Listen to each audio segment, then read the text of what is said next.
Здравейте! Някои от вас ме помолиха за разяснение за онлайн курса за начинаещи, който преди няколко дни публикувах в групата. Учебникът за първо ниво, който ползвам, е изключително добре разработен, подреден и покрива всички сфери на езика. Слушане, четене, писане, произношение, дискусии. Учебникът е разработен във видеоформат. Всеки урок е разработен по начина, по който работим с индивидуалните ученици, на индивидуалните срещи. Започвам от началото, чета текстовете, превеждам ги, обяснявам ги, чета упражненията, правя упражненията, обяснявам защо се правят по този начин, давам ви отговор на упражненията, пиша на един бял лист всички непознати според мен думи от опита, който съм имала с учениците, които също превеждам. Към всеки урок са разработени упражненията от тестовете към урока, от работната тетрадка към урока, от преговора към урока. Един урок е някъде, може би, около десетина видеа. Всичко е обяснено подробно, всичко е разяснено. Теорията я чета, обяснявам, правим упражненията. Имате възможност да спрете видеята, да погледнете упражненията първо сами и след това да чуете отговорите. В курса, който предлагам в момента на вашето внимание, планирам следното. Вие да имате срок, в който да прегледате един урок. Моето предложение е 2 седмици, защото всички сме работещи, всички сме изморени в края на деня. Няма смисъл от стрес, няма смисъл от напрежение, няма смисъл от бързане.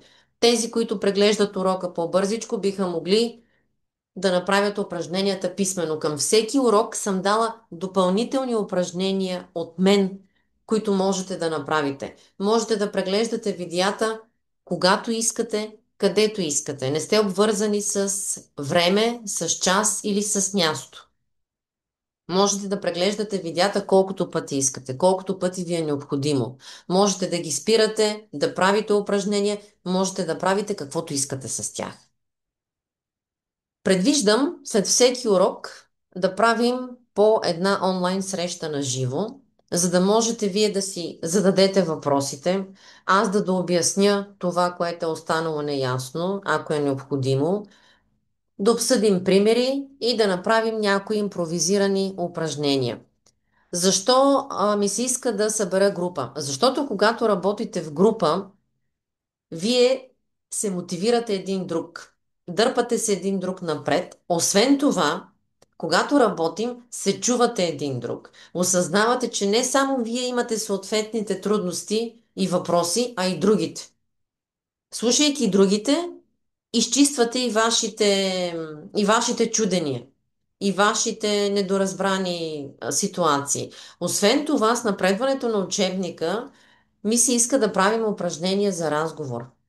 По време на срещите ще правим многообразни упражнения. Ще ви карам да четете на глас, ще ви карам да съставяте изречения, ще ви задавам въпроси, защото знам къде учениците имат неувереност. Това ще се случва с напредването на материала.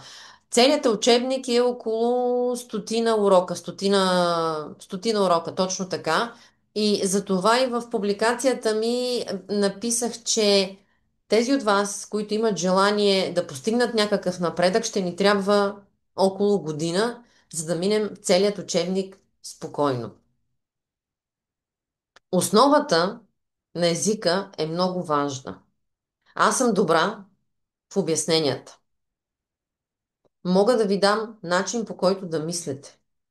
Мога да ви обясна абсолютно всичко, което ви затруднява на основно ниво.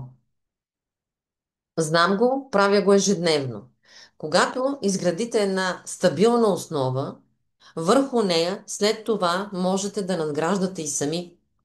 В учебника разглеждаме основните времена. Сегашно просто и продължително, минало просто, стигаме до сегашно перфектно време. Разглеждаме граматиката за сравнителна и превъзходна степен. А, Мисля, че има и един или два урока с бъдещи времена, с бъдещи нюанси. Минавайки целият учебник, придобивате ниво на езика, с което можете да оперирате съвсем спокойно в ежедневието. Това, което ви трябва, е време и търпение. Отново ще повторя каква организация съм планирала. След всеки урок среща на живо. Като моето предложение е вие да имате 2 седмици, за да прегледате един урок, след това се чуваме. Още 2 седмици, след това се чуваме отново. Мисля, че това като начало е оптимален вариант. С напредване на материала, ако имате нужда, това ще го оговорим конкретно с участниците в съответната група, можем да се оговорим и за повече срещи на месец. Но не ми се иска да бързаме, не ми се иска да ви притискам с време, не ми се иска да, а, как да кажа, вие да се усещате притиснати от към време и да бързате. Иска ми се да имате достатъчно време, да преглеждате уроците на спокойствие, да ги разбирате и най-вече много е важно да правите упражненията, докато слушате видеята с инструкциите. Вече има желаящи за курса.